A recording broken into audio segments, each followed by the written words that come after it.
Assalamualaikum teman-teman Bapak Ibu Guru, berjumpa lagi dengan channel Mari Belajar. Kali ini kita akan berlatih soal pretest untuk menghadapi PPG tahun 2023. Semoga dengan program-program yang kita berikan, teman-teman bisa lolos pretest. Nanti dalam pembahasan kita dijelaskan dengan mendetail supaya teman-teman bisa memahami. Oke, langsung saja kita ke soal yang pertama. Nomor 1. Kemampuan bahasa anak mulai berkembang. Pemikiran masih statis, belum dapat berpikir abstrak, dan kemampuan persepsi waktu dan ruang masih terbatas merupakan perkembangan anak pada tahap. Nah, teman-teman, ini adalah tahapan-tahapan dari perkembangan anak. Sebelumnya kita harus tahu yaitu pengertian dari tahap-tahapan tersebut ya. Tahap yang pertama adalah tahap sensori motor, adalah yang pertama dari 4 tahap dalam teori Piaget mengenai perkembangan kognitif anak. Selama periode ini, bayi mengembangkan pemahaman tentang dunia melalui koordinasi pengalaman sensorik, melihat, mendengar, dengan tindakan motorik yaitu menggapai dan menyentuh. Tahapan yang kedua adalah tahapan praoperasional. Ini dimulai sekitar 2 tahun dan berlangsung kira-kira sampai 7 tahun. Selama periode ini, anak berpikir pada tingkat simbolik, tapi belum menggunakan operasi kognitif. Artinya, anak tidak bisa menggunakan logika atau mengubah, menggabungkan, atau memisahkan ide pikiran.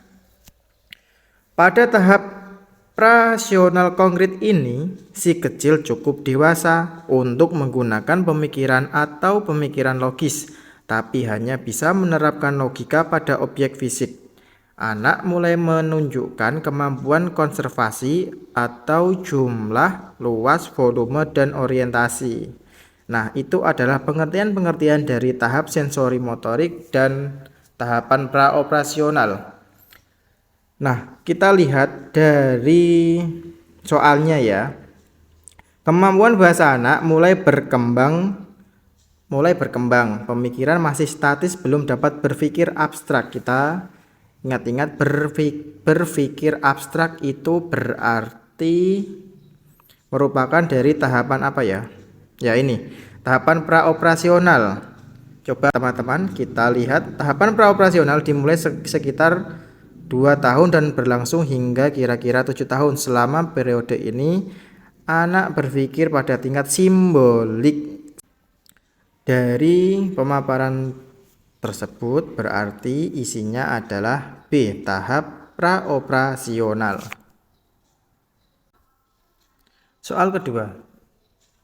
Seorang anak dengan kemampuan menggunakan kata secara efektif baik lisan, yaitu berupa pendongeng, orator, penerjemah, dan sebagainya, maupun tertulis atau tulisan yang meliputi sastrawan, penulis skenario, drama, fonologi atau bunyi bahasa, sematik atau makna bahasa, dimensi pragmatik atau penggunaan praktis bahasa. Menurut Howard Gardner, anak tersebut mempunyai kecerdasan. Ini berhubungan dengan kecerdasan anak. Mari kita cari tahu dulu pengertian dari kecerdasan tersebut. Yang pertama adalah kecerdasan linguistik atau kecerdasan bahasa. Adalah sebuah kecerdasan untuk memakai kata dengan maksimal, baik tulisan ataupun lisan. Kecerdasan mempunyai 4 skill, yakni berbicara, menyimak, menulis, dan membaca. Kecerdasan ini berarti berhubungan dengan bahasa. Selanjutnya adalah kecerdasan logis matematis, merupakan kemampuan seseorang dalam menghitung, mengukur, dan menyelesaikan hal-hal yang bersifat matematis. Ini berhubungan dengan matematika ya. Kemudian kecerdasan bayang ruang atau spatial intelligence adalah salah satu dari ke-9 kecerdasan majemuk, di mana seorang dinilai memiliki kecerdasan bayang ruang apabila memiliki kemampuan yang baik dalam hal memahami bentuk dan membayangkan ruang. Yang terakhir adalah kecerdasan gerak tubuh. Menurut Thomas Armstrong, pakar pendidikan dari Amerika Serikat, kecerdasan kinestetik adalah kemampuan seseorang untuk menggunakan seluruh tubuh atau fisiknya untuk mengekspresikan ide dan perasaan. Kita lihat soalnya, seorang anak dengan kemampuan menggunakan kata secara efektif. Menggunakan kata berarti isinya adalah A. Kecerdasan bahasa.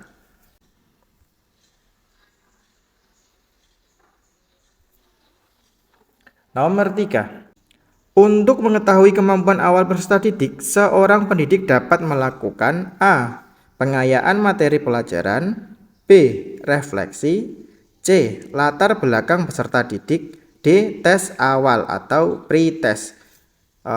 Teman-teman, ini adalah tes yang bisa kita lakukan pada awal atau pada awal pembelajaran. Kita bisa menggunakan tes awal atau pre-test, bro. Berarti isinya adalah D.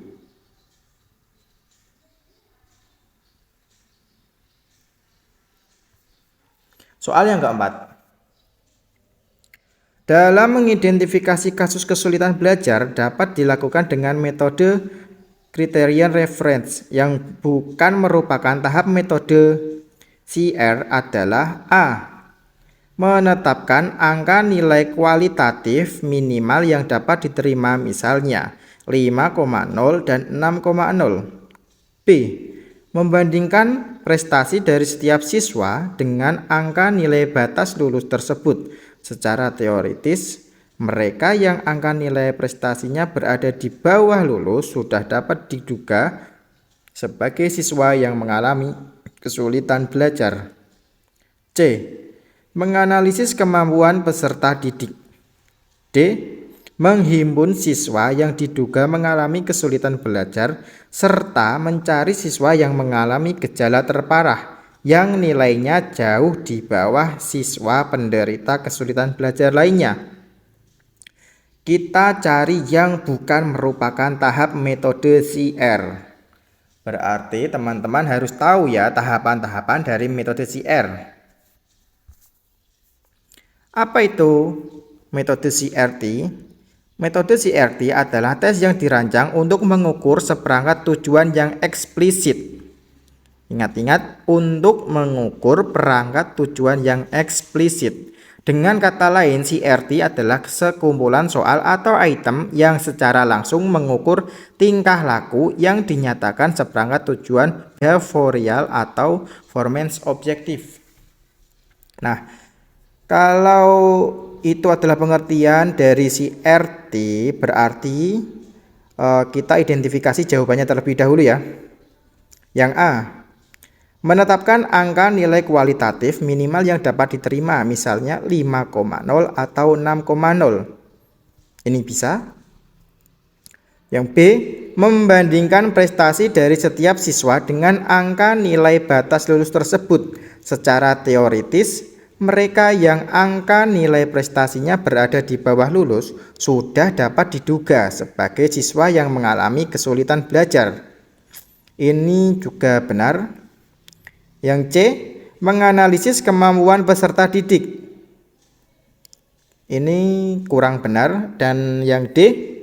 Menghimpun siswa yang diduga mengalami kesulitan belajar serta mencari siswa yang mengalami gejala terparah yang nilainya jauh di bawah siswa penderita kesulitan belajar. Ini benar, ini adalah merupakan tes yang dirancang untuk mengukur. Berarti benar ini. Berarti isinya adalah C.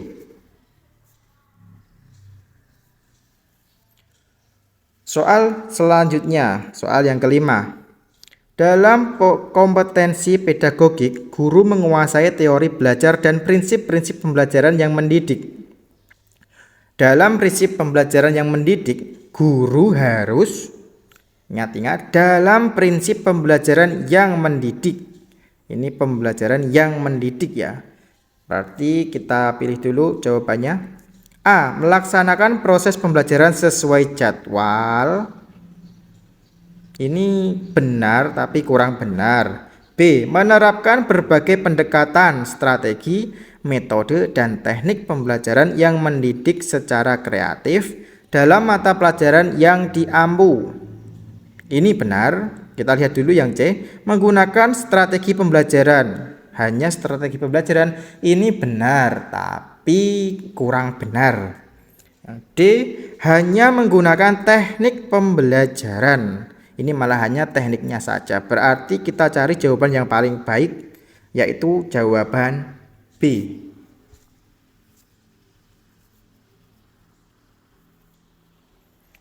Soal ke-6. Kurikulum 2013, proses pembelajaran menggunakan pendekatan saintifik. Artinya yaitu, kita harus tahu pendekatan saintifik dulu ya.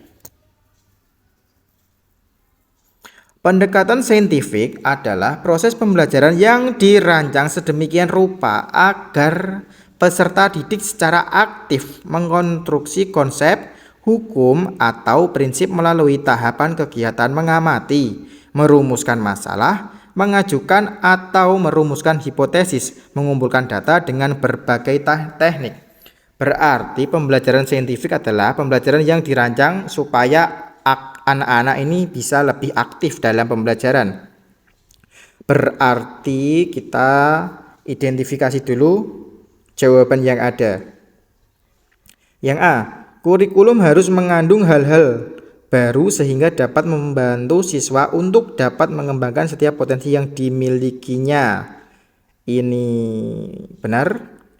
B, menyeleksi nilai dan budaya mana yang perlu dipertahankan dan di mana yang harus dimiliki oleh siswa. Ini kurang benar. C, pembelajaran yang mendorong siswa lebih mampu dalam mengamati, menanya, mengumpulkan informasi, mengasosiasi atau menalar, dan mengomunikasikan. Ini benar karena ini adalah pembelajaran yang mendorong siswa, yaitu sesuai dengan tadi pengertian pembelajaran yang saintifik, yaitu pembelajaran yang dirancang sedemikian rupa agar peserta didik lebih aktif. Langsung saja berarti isinya adalah C. Nah, benar. Nomor 7. Pada suatu hari, dalam perjalanan menumpangi mobil angkot, dua penumpang yang masih muda belia tertawa, tetapi tidak terdengar mereka melakukan interaksi. Karena penasaran, saya mencoba memperhatikan apa yang mereka lakukan. Ternyata mereka adalah siswa-siswa tunarungu sedang asik berkomunikasi. Akan tetapi komunikasi yang dilakukan tidak menggunakan bahasa. Mereka menggunakan jari-jari tangan untuk berkomunikasi. Dengan demikian mereka menggunakan bahasa isyarat. Dari ilustrasi di atas, bahasa termasuk, teman-teman kita harus tahu ini macam-macam bahasa yang ada. Yang A adalah bahasa verbal, yang B nonverbal, yang C inverbal, yang D sistematik. Kita cari tahu pengertiannya satu persatu. Bahasa verbal yaitu komunikasi verbal adalah komunikasi yang berbentuk lisan maupun tulisan. Yang B, komunikasi nonverbal adalah proses komunikasi tanpa menggunakan kata-kata. Tanpa menggunakan kata-kata berarti bisa menggunakan bahasa isyarat. Dari soal di atas kita sudah mendapatkan jawabannya ya, yaitu jawabannya adalah komunikasi nonverbal atau komunikasi yang tidak menggunakan kata-kata. Biasanya komunikasi ini digunakan oleh mereka yang mempunyai kelainan atau mereka tidak bisa berbicara. Jawabannya adalah B.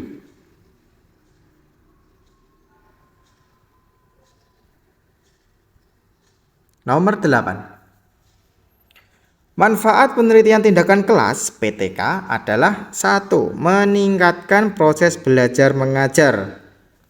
2. Menggunakan rancangan yang bersifat siklus di mana setiap siklus memperhatikan perubahan langkah demi langkah.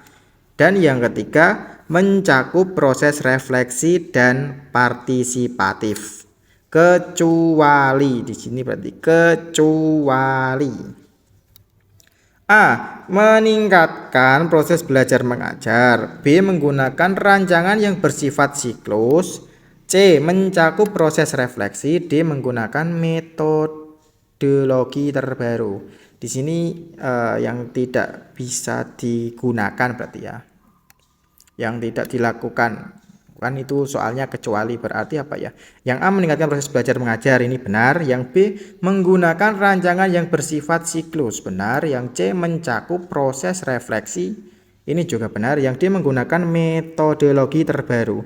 Padahal kita bisa menggunakan metodologi yang dulu juga bisa, selama itu masih bisa kita lakukan. Berarti jawabannya adalah D.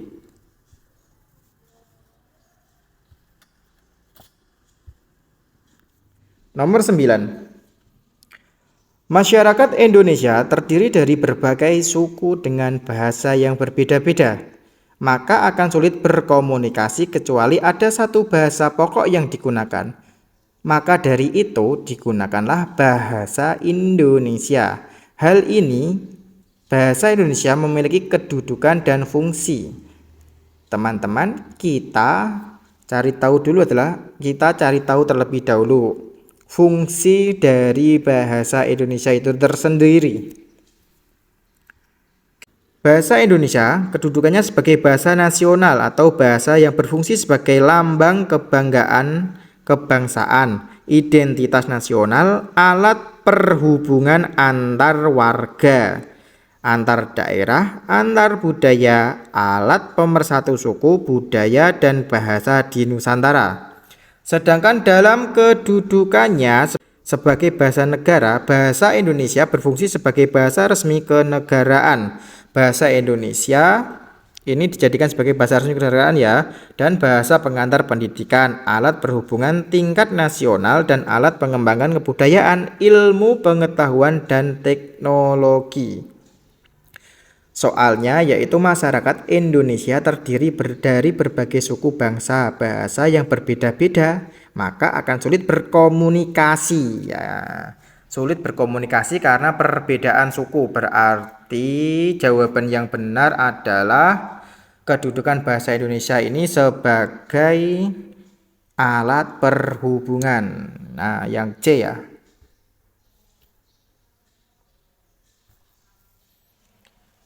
Nomor 10. Teman-teman pernah punya pengalaman seperti Fikri enggak? Sewaktu dia bermain di sungai bersama teman-temannya, dia menginjak batu sungai yang licin.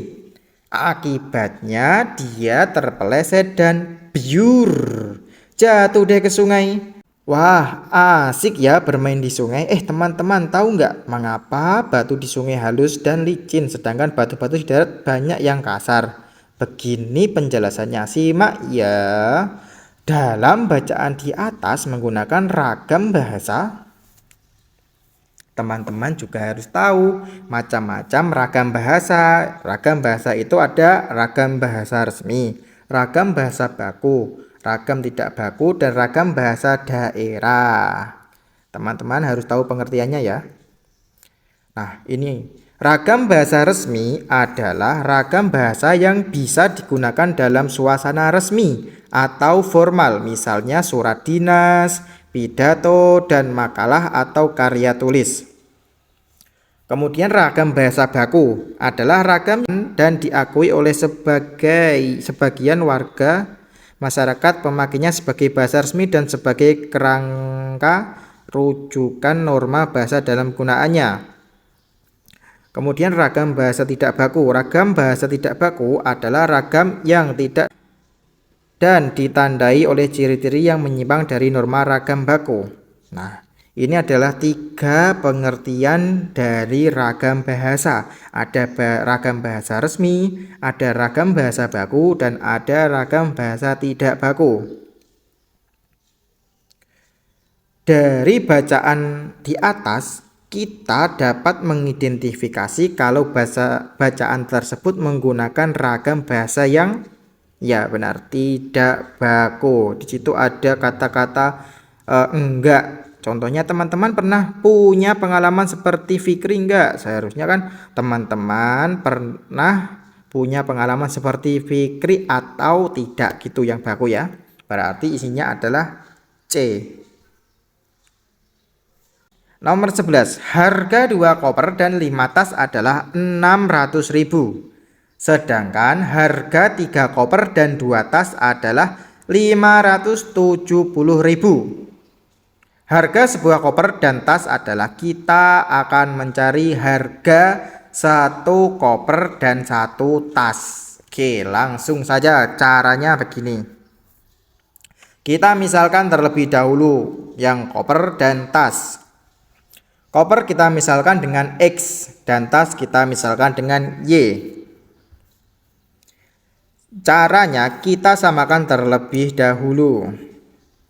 Kita samakan X-nya ya supaya bisa nanti kita mengerjakannya. 2 koper dan 5 tas kita tulis 2X plus 5Y sama dengan 600. Kemudian 3 koper dan 2 tas adalah 570. Kita umpamakan dulu menjadi 3X plus 2Y sama dengan 570.000. Kita kalikan. Di yang atas kita kalikan 3, yang bawah kita kalikan 2. Kemudian kita akan mencari nilai Y. Mencari nilai Y tadi sudah kita perumpamakan menjadi 6X plus 15Y sama dengan 1.800.000. Kemudian yang bawahnya kita kali 2 tadi 3X plus 2Y dikali 2 berarti menjadi 6X plus 4Y sama dengan 1.140.000. Karena 6X yang depannya ini sama, 6X dikurangi 6X sama dengan 0, kita tulis saja yang Y-nya saja, yaitu 15Y dikurangi 4Y sama dengan 11Y. Kemudian 1.800 kita kurangi dengan 1.140, mendapatkan 660.000. Kemudian kita cari Y-nya, yaitu kita pindah ruas. 660.000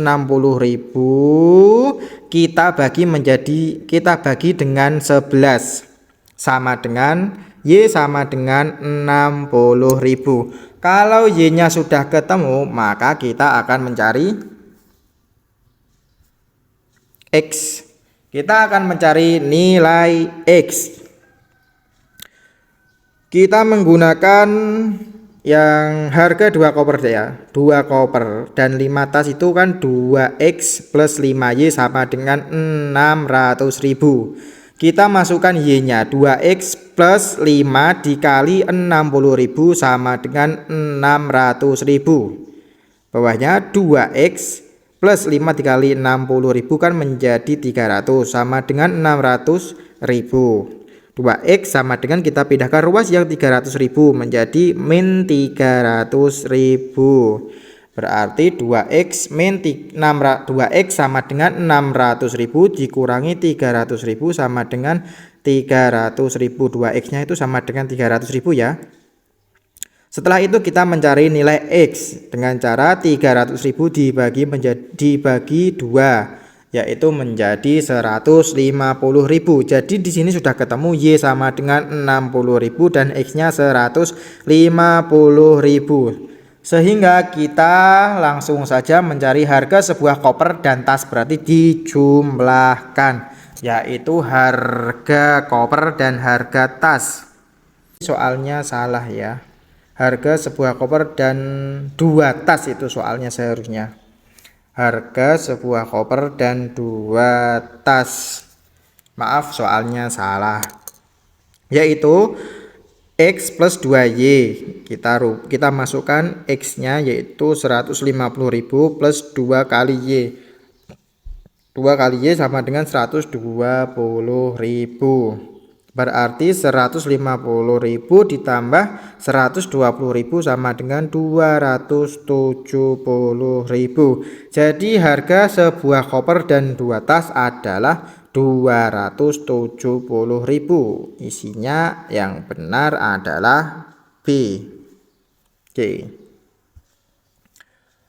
Selanjutnya, jumlah dua bilangan sama dengan 20.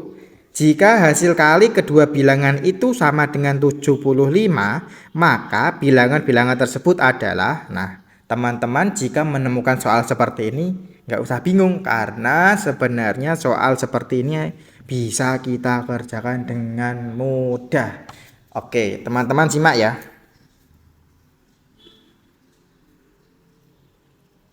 Dua bilangan tersebut kita misalkan X dan Y. X plus Y sama dengan 20 karena jumlah dua bilangan. Nah, dua bilangan berarti X dan Y. Berarti X tambah Y sama dengan 20. Kita mencari X-nya terlebih dahulu dengan memindahkan Y, yaitu X sama dengan 20 min Y.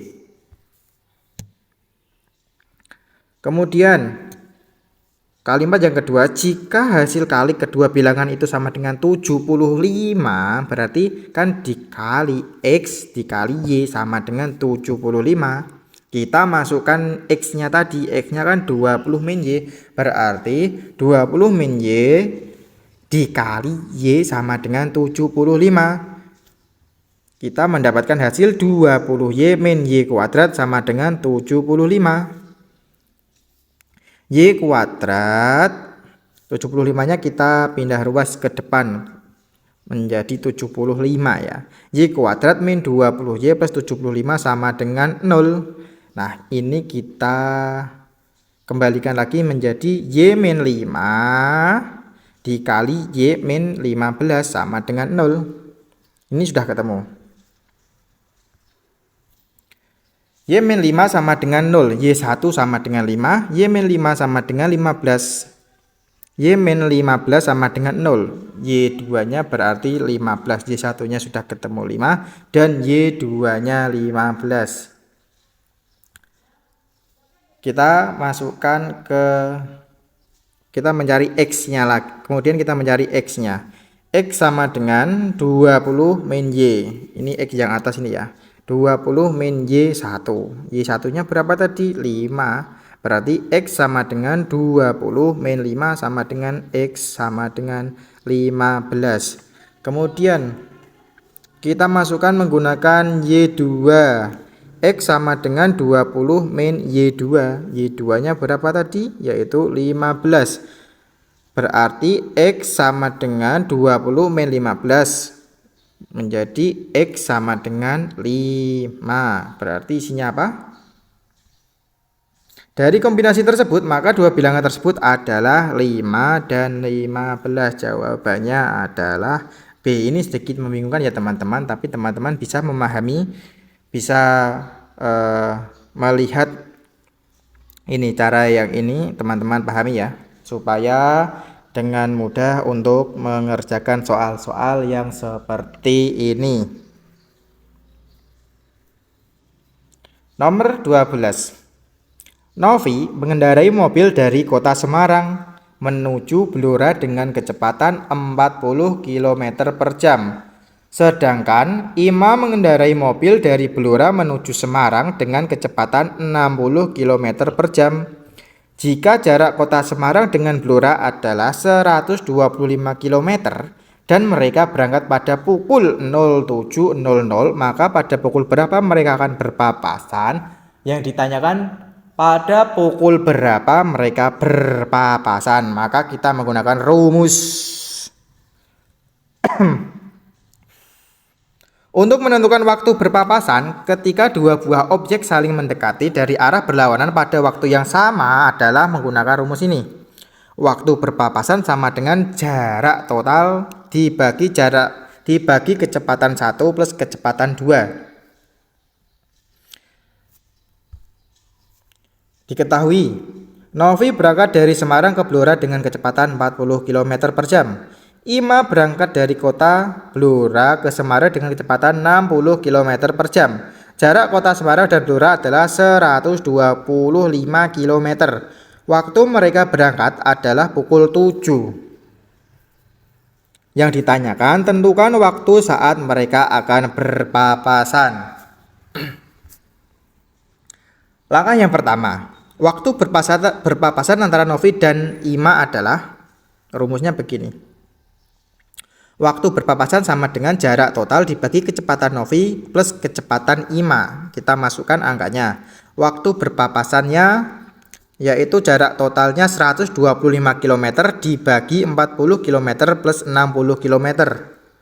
Sama dengan 125 km dibagi 100. Yaitu menghasilkan 125 km per 100 jam. Kita coret tadi yang atasnya kilometernya, berarti 125 per 100 jam.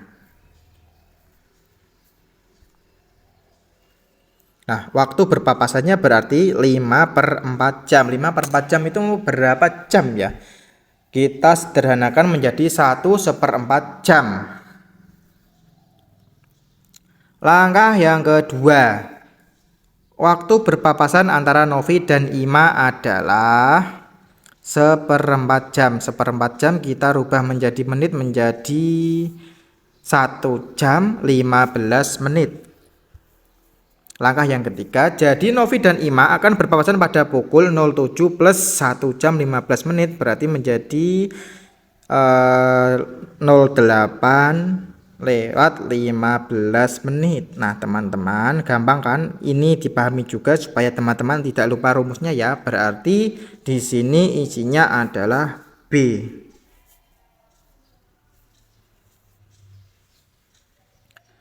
Nomor 13. Bu Fitri adalah guru SD negeri Sukamakmur mengajar di kelas. Beliau memberikan pelajaran IPS mengenai materi menceritakan pengalaman diri. Sebelum memulai pelajaran, anak-anak berbaris di depan kelas, kemudian diperiksa kebersihannya, terutama kuku, tangan, dan telinga. Sambil diperiksa, anak masuk ke dalam kelas satu persatu. Anak-anak diajak berdoa dan kemudian mengucapkan salam. Sebelum memberikan materi, beliau memberi motivasi kepada anak. Saya bertanya, siapa tadi yang tidak mandi? Anak-anak terdiam. Kemudian mari kita menyanyikan lagu bangun tidur ke terus mandi. Tidak lupa menggosok gigi. Habis mandi ku tolong ibu membersihkan tempat tidurku. Kesimpulan dari pembelajaran IPS yang dilakukan Ibu Fitri adalah A. Guru kurang memotivasi anak dalam pembelajaran. B. Guru mengajak siswa bernyanyi untuk memotivasi anak. C. Anak-anak hanya diam saja saat diberi pertanyaan dalam pembelajaran karena guru kurang memotivasi anak. D. Guru memberikan motivasi kepada siswa dalam pembelajaran. Kita identifikasi terlebih dahulu ya. Yang A, guru kurang memotivasi anak dalam pembelajaran. Ya, ini kurang memang. Tapi gurunya sudah memotivasi ya. Yang B, guru mengajak siswa bernyanyi untuk memotivasi anak. Ini juga betul. C. Anak-anak hanya diam saja saat diberi pertanyaan dalam pembelajaran karena guru kurang memotivasi. Nah, ini gurunya kurang memotivasi yang menyebabkan anaknya itu menjadi diam saat diberi pertanyaan. Berarti isinya adalah C. Oke.